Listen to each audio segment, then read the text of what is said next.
ایک بادشاہ گزرا اورنگزیب، اس کے پاس ایک بہروپیہ تھا۔ اس نے بہروپیے سے کہا کہ روپ بدلو، اگر میں نہ پہچان سکا تو منہ منگا انعام دوں گا۔ کہتے ہیں کہ 2 سال تک وہ روپ ہی بدلتا رہا، لیکن بادشاہ پہچانتا رہا۔ ایک مرتبہ بادشاہ جنگ کے لیے جا رہا تھا، رستے میں دیکھا ایک پہاڑی ہے، کہنے لگے کہ یہاں پر ایک اللہ والا ہے۔ بادشاہ اس پہاڑی کی طرف چل دیا، 1.5-2 گھنٹے تک وہ لائن میں لگا رہا۔ اب اس کی باری آئی، بادشاہ بابا جی کے قدموں میں جا کے بیٹھ گیا، کہنے لگا بابا جی دعا کریں، میں جنگ کے لیے جا رہا ہوں۔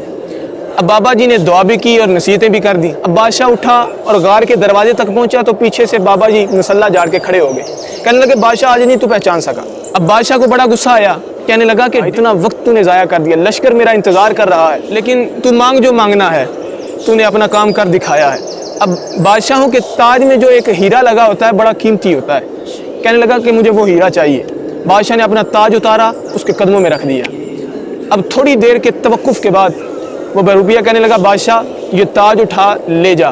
بادشاہ نے کہا کیا تو پاگل ہو گیا ہے؟ کہنے لگا نہیں، بات تاجوں سے آگے نکل چکی ہے، میں نے جھوٹ موٹ مصطفیٰ کے غلاموں کا حلیہ اپنایا ہے تو رب تعالیٰ نے مجھے اتنا عطا کیا کہ تیرے جیسے بادشاہوں کے تاج میرے قدموں میں آ گئے ہیں۔